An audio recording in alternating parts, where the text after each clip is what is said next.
Cette thèse concerne la période pré-hellénique et archaïque de la Grèce et vise à étudier la tradition chez les auteurs antiques sur les origines de la civilisation grecque à travers la référence au Pélage. Elle remet en cause les éléments essentiels de la civilisation grecque: origine et apparition des Grecs, guerre de Troie, Mycéniens, identité de Zeus, Iliade et Odyssée, ou la chronologie surévaluée de la civilisation grecque stricto sensus. Elle met en exergue les prémices de la civilisation grecque apparues après le 8e siècle avant notre ère. Tous les auteurs antiques ont mentionné les Pélages comme ayant été les prédécesseurs des Grecs et non leurs ancêtres. Alors que les auteurs modernes ont occulté le rôle primordial joué par les Pélages dans la constitution de la civilisation grecque.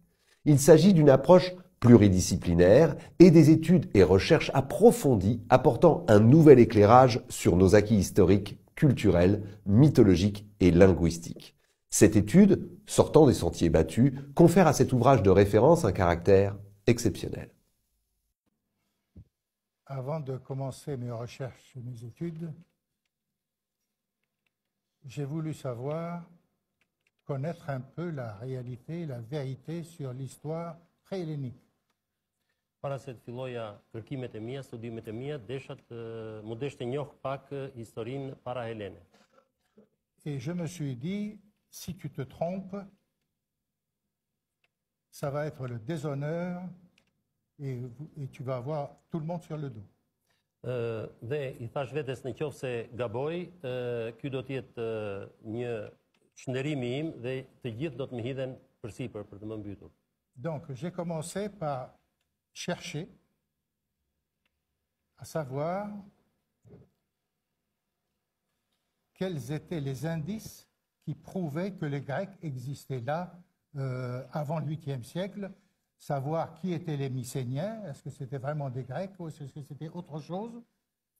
Dhe kështu fillova kërkimet për të vërtetuar nëse kishte prova që grekët ekzistonin para shekullit të 8, cilët ishin Mikenasit dhe ç'prova kishte. J'ai trouvé aucune preuve. Nuk gjeta asnjë provë. Et c'est la raison pour laquelle j'ai commencé mes études, donc sur les Pélages, qui m'ont amené finalement à l'albanais, à la langue albanaise, à l'Albanie et à l'île Liri. Kështu fillova studimin për Pellazgët, të cilët më çuan tek shqiptarët, te Shqipëria, te Iliria gjithashtu. Et qui étaient les Pélages? Quelle était leur origine? Quand ont-ils existé? Qu'ont-ils laissé derrière eux? C'est à toutes ces questions, les unes plus énigmatiques que les autres, qu'on va essayer d'y répondre ou du moins s'approcher au plus près de la vérité.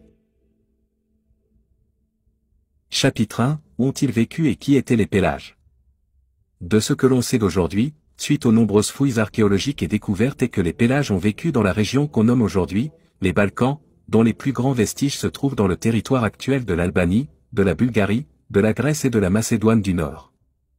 Les frontières d'aujourd'hui de ces pays n'ont rien à voir avec une quelconque délimitation de cet antique peuple, mais elles sont dues à plus de 3 millénaires de migration et d'invasion qui ont fini par venir à bout des Pélages, en commençant par l'invasion mycénienne de la Grèce d'aujourd'hui vers l'âge du bronze, c'est-à-dire aux alentours de 1300 à 1200 avant notre ère, et de l'invasion des barbares et slaves entre le 5e et 8e siècle après Jésus-Christ de la Macédoine du Nord et une partie de la Bulgarie. Suite à leur dispersion, certaines tribus pélagiques ont fini par s'assembler à d'autres tribus et ainsi former de nouvelles peuplades pour voir ainsi se créer les Illyriens, Dardaniens, Molos et Pyrotes, Thraces, Daces et Thessaliens, chacun de ces peuples dans leurs régions respectives.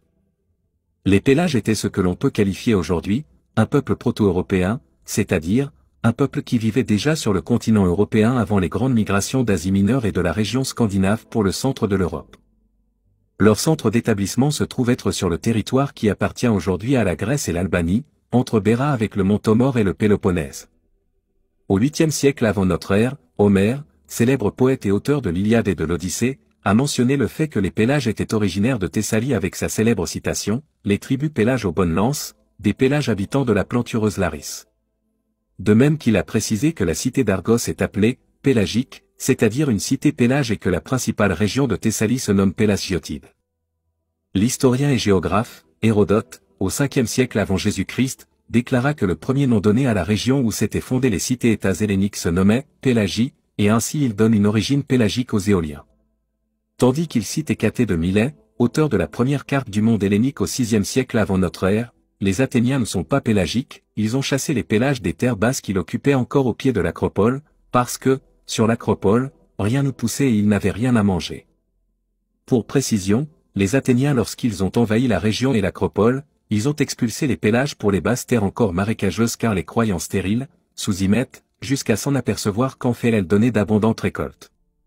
Après cela, les Athéniens décidèrent d'expulser les pélages de ces derniers lieux jusqu'à n'en plus rester un seul. Les pélages qui vivaient sur l'île de Lemno furent quant à eux chassés par le fils de Simon, Miltiade qui était un stratège athénien ainsi que Tyran de Chersonèse qui jouera un grand rôle lors de la bataille de Marathon. A contrario de la région hellénique où les pélages furent en premier lieu envahis par les Mycéniens puis chassés de chez eux par les descendants de ces derniers, les Hellènes, dans la région illyrienne, voire Albanie, Kosovo, Macédoine du Nord, Monténégro et sud de la Serbie, berceau du peuple albanais, les autres tribus pélages vivaient en harmonie.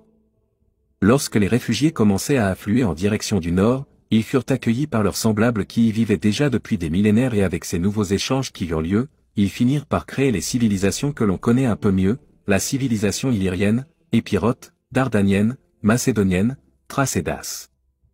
Durant le 1er siècle avant notre ère, plus précisément en l'an 30 avant Jésus-Christ, l'historien Diodore de Sicile affirma que les lettres qu'on nomme phéniciennes, en réalité ce sont les pélages qui étaient les premiers à les avoir utilisées et qu'elles portaient à la base le nom de lettres pélagiennes, car, les Phéniciens, qui sont connus comme un peuple navigateur et commercial, lors de ces échanges avec la région des Balkans, ils prirent connaissance du peuple pélage et stupéfaits par leur système d'écriture, la leur empruntèrent, puis après la disparition de ces derniers, le seul peuple restant à utiliser ce système d'écriture furent les Phéniciens et avec l'émergence des nouvelles civilisations, ils leur attribuèrent l'écriture en question. Vers les années 100 à 120 de notre ère, dans son recueil « Vie parallèle », Plutarque cita que les pélages pouvaient être les ancêtres des Romains par ces phrases « Après avoir parcouru la plus grande partie de la terre et dompté plusieurs nations, ils s'arrêtèrent au lieu où est aujourd'hui Rome, et pour marquer la force de leurs armes, ils donnèrent ce nom à la ville qu'ils y bâtirent. » Au IIe siècle de notre ère, le voyageur et géographe Pausania le Périégète cite le poète Asius où ce dernier parle d'un certain Pélasgo qui aurait été le tout premier homme à avoir débarqué en Arcadie. Aujourd'hui en linguistique, on recommande de parler plutôt d'un peuple proto-indo-européen en ce qui concerne les pélages.